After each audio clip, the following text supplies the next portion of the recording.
तो दोस्तों इस वीडियो में हम देखेंगे कैन के इन सारे यूज़ के बारे में। तो चलिए शुरू करते हैं। तो पहला है आपका, अगर सेंटेंस के लास्ट में सकता है, सकती है, सकते हैं आता है तो वहाँ पे आप कैन का यूज़ करेंगे। रूल है आपका बनाने का, पहले आपको सब्जेक्ट लगाना है, उसके बाद कैन और उसके बाद वर्ब की फर्स्ट फॉर्म और उसके बाद अगर ऑब्जेक्ट है तो ऑब्जेक्ट लगाना है। जैसे कि वह किताब पढ़ सकता है, he can read the book. तुम वहाँ जा सकते हो, यू कैन गो देयर। और अगर ये नेगेटिव हो जाएगा तो वह किताब नहीं पढ़ सकता है, he can not read the book. तुम वहाँ नहीं जा सकते हो, you can not go there. और इस तरीके से इंट्रोगेटिव बना देंगे। जैसे कि क्या वह किताब पढ़ सकता है, can he read the book. क्या तुम वहाँ जा सकते हो, कैन यू गो देयर। तो इस तरीके से भी हम बनाते हैं। अगला है आपका, अगर सेंटेंस के लास्ट में लूँगा, लेंगी, लोगे ऐसे वाले सेंटेंस अगर आते हैं, लास्ट में ऐसे वर्ड्स आते हैं, अगेन ये विल शैल नहीं लगाएंगे इसमें। आखिर बनाएंगे किस तरीके से ये समझिए पहले। जैसे कि हम बोलते हैं ना, जैसे कोई बात होती है तो हम तुरंत बोल देते हैं नहीं नहीं वो कर लेगा, नहीं नहीं वो सोच लेगा, वो समझ लेगा। ऐसे वाले सेंटेंस में जब आप तुरंत किसी बात का जवाब देते हुए कहते हो तो वहाँ पे आप कैन का यूज़ करते हो। जैसे कि वह कर लेगा, ही कैन डू। वह सोच लेगा, ही कैन थिंक। वह समझ लेगा, ही कैन अंडरस्टैंड। ऐसे सेंटेंस के लिए भी आप कैन का यूज़ करते हैं। तो रूल आपका सेम है बनाने का, पहले सब्जेक्ट लगाएंगे, उसके बाद कैन, उसके बाद वर्ब की फर्स्ट फॉर्म और फिर ऑब्जेक्ट। आई होप कि आपको ये समझ में आ गया होगा।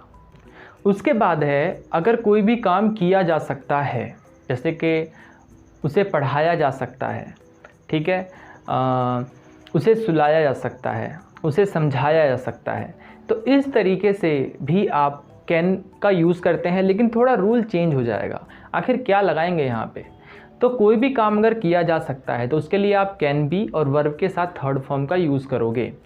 तो रूल होगा आपका, पहले सब्जेक्ट लगाना है, उसके बाद कैन बी, उसके बाद वर्ब की थर्ड फॉर्म और उसके बाद आपको ऑब्जेक्ट लगाना है। जैसे कि क्या उसे समझाया जा सकता है, कैन ही बी एक्सप्लेन्ड। क्या उसे दिखाया जा सकता है, कैन ही बी सीन।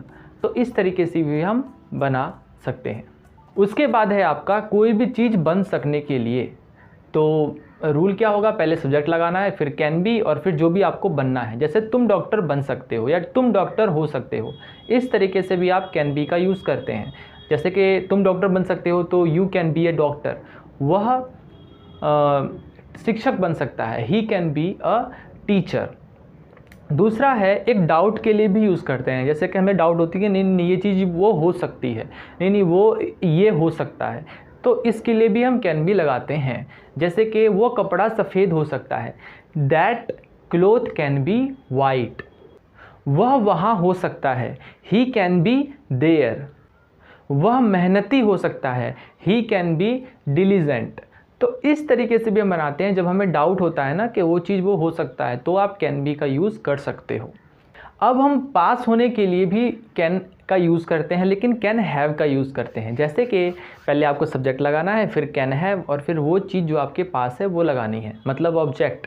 जैसे कि उसके पास कार हो सकती है, he can have a car. मेरे पास घर हो सकता है, I can have a house.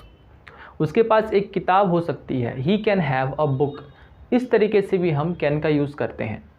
अगला है आपका, जब भी हम कोई चीज़ पूछते हैं ना, क्या मैं वहाँ चला जाऊँ, क्या मैं टीवी देख लूँ, क्या मैं पार्क चला जाऊँ, क्या मैं खेल लूँ। इस तरीके से जब आप क्वेश्चन पूछते हैं तो भी आप कैन का यूज़ कर सकते हैं। तो जैसे कि क्या मैं खेल लूँ, कैन आई प्ले। क्या मैं टीवी देख लूँ, कैन आई वॉच टेलीविज़न। क्या मैं सो जाऊँ, कैन आई स्लीप। क्या मैं बैठ जाऊँ, कैन आई सिट। तो इस तरीके से भी आप कैन का यूज़ करते हैं। अब थोड़ा एक चीज़ बता देता हूँ मैं, जैसे कि अगर कैन नॉट है तो कैन नॉट को आप कांट भी बोल सकते हैं।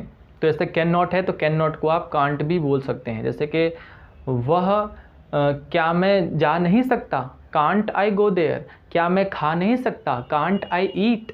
तो इस तरीके से भी आप लगाते हैं कैन नॉट को कांट बोल के, ठीक है ना। तो आई होप कि आपको ये वीडियो अच्छी लगी होगी। कुछ सेंटेंसेस दे दिए हैं, आप इनको कमेंट सेक्शन में सॉल्व करके ज़रूर बताइए। फिर मिलते हैं नेक्स्ट वीडियो में, तब तक के लिए bye bye, see you again.